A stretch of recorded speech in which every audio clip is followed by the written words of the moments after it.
الحمدللہ رب العالمین والصلاة والسلام علی خیر خلقہ محمد وعلی آلہ واصحابہ اجمعین وبعد اعوذ باللہ من الشیطان الرجیم وجعلنا من الماء کل شیء حی۔ اللہ رب العالمین دنیا کا پالانہار ہے، چلانے والا ہے۔ کوئی بھی کام اس کا حکمت سے خالی نہیں ہے۔ جو کچھ بھی وہ کرتا ہے اس میں کوئی نہ کوئی مصلحت، کوئی نہ کوئی حکمت ضرور ہے جسے ہم نہیں جانتے ہیں۔ اللہ ہی جانتا ہے، اللہ ہی کے پاس اس کا علم ہے، اور اللہ رب العالمین کسی کے ساتھ برا نہیں کرتا، اور نہ اللہ رب العالمین کسی کے اوپر ظلم کرتا ہے۔ پانی اللہ رب العالمین کی ایک عظیم نعمت ہے، بہت بڑی نعمت ہے۔ پانی سے ہی زندگی ہے۔ اگر پانی نہ ہو تو انسان زندہ نہیں رہ سکتا، بلکہ انسان کے علاوہ جو بھی چوپائے ہیں، چرند و پرند ہیں، اور اسی طرح سے جو پیڑ پودے ہیں وہ سب ختم ہو جائے۔ سب کا خالق اللہ رب العالمین ہے۔ اللہ نے فرمایا وَجَعَلْنَا مِنَ الْمَاءِ كُلَّ شَيْءٍ حَيٍّ کہ ہر چیز کو ہم نے پانی سے ہی بنایا ہے۔ پانی نہ ہو تو کوئی بھی چیز زندہ نہ رہ سکے۔ ابھی بہت دنوں سے بارش نہیں ہو رہی ہے۔ بارش نہ ہونے کی وجہ سے بہت سارے لوگ پریشان ہیں، کیونکہ اگر بارش نہ ہو تو اناج اور غلہ کیسے لگائے گا آدمی، کیسے نکلے گا؟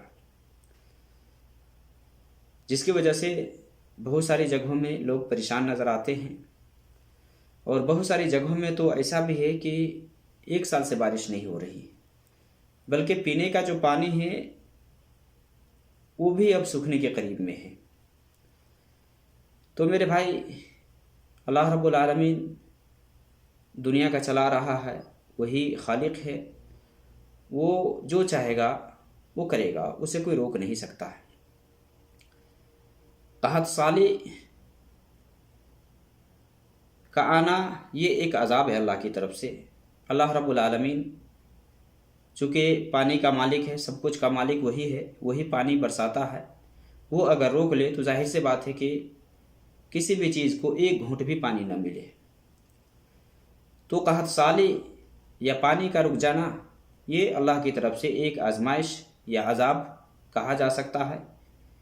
تو یہاں ہمیں سب سے جو بنیادی بات ہے وہ ذہن میں رکھنی ہے کہ دیکھیے، پانی اللہ رب العالمین کے ہاتھ میں ہے برسانا۔ وہ جہاں چاہتا ہے وہ برساتا ہے، جہاں چاہتا ہے روک لیتا ہے۔ اور اس سلسلے میں اللہ رب العالمین نے قرآن مقدس کے اندر بہت ساری جگہوں میں کفار کو بھی احساس دلایا کہ کون ہے جو تمہارے لیے پانی اتارتا ہے، کون ہے۔ اور یہ بھی اللہ نے کہا کہ اگر وہ پانی جو تم پیتے ہو میٹھا پانی، وہ اگر روک لے، بند کر دے، تو کون ہے جو تمہیں میٹھا پانی لا کر کے دے۔ وہ پانی اگر خشک ہو جائے، جو پانی تم پیتے ہو، تو کون ہے جو اللہ کے علاوہ تمہیں پانی لا کر کے دے؟ کوئی نہیں دے سکتا ہے، واقعی میں نہیں دے سکتا ہے، کیونکہ ہم مشاہدہ کرتے، ہم جانتے ہیں، اور یہ ساری چیزیں ہماری نگاہوں کے سامنے ہیں کہ پانی نہ ہونے کی وجہ سے انسان ہی نہیں بلکہ حیوانات بھی پریشان ہیں۔ سارا کچھ خراب ہو رہا ہے۔ تو پانی نہ ہونے کی ایک وجہ یہ ہے کہ اللہ رب العالمین اس کا مالک ہے، خالق ہے۔ اللہ رب العالمین جب چاہے گا وہ پانی برسانا تبھی برسائے گا۔ اور دوسری چیز یہ ہے کہ انسان جو کام کرتا ہے نا، انسان کی کرتوت کی وجہ سے انہیں یہ مصیبت لاحق ہوئی ہے یا یہ پریشانی لاحق ہوتی ہے۔ ایک حدیث کے اندر ہے، ابن ماجہ کے اندر حسن درجہ کی حدیث ہے۔ شیخ البانی نے اس حدیث کو صحیح الجامع میں صحیح کہا ہے۔ اسی طرح سے طبرانی وغیرہ کی یہ حدیث ہے، جس میں ہے کہ نبی صلی اللہ علیہ وسلم نے فرمایا کہ جس قوم کے اندر بھی زنا عام ہو جاتا ہے تو اللہ رب العالمین اس قوم کے اندر طاعون کی بیماری کو پھیلا دیتا ہے، یا اس طرح کی دوسری بیماری کو عام کر دیتا ہے۔ اسی طرح سے جو لوگ ناپ تول میں کمی کرتے ہیں تو قحط سالی کا یہ سبب بتلایا گیا ہے۔ ناپ تول میں کمی، کہ لوگ ناپ تول میں کمی کرتے ہیں، جس کی وجہ سے قحط سالی سے اللہ رب العالمین ہمکنار کرتا ہے۔ اور یہ بھی ہے کہ نبی صلی اللہ علیہ وسلم نے اس میں یہ فرمایا کہ جب آدمی زکوٰۃ دینا بند کر دیتا ہے تو اللہ رب العالمین آسمان سے پانی برسانا بند کر دیتا ہے۔ زکوٰۃ نہ دینا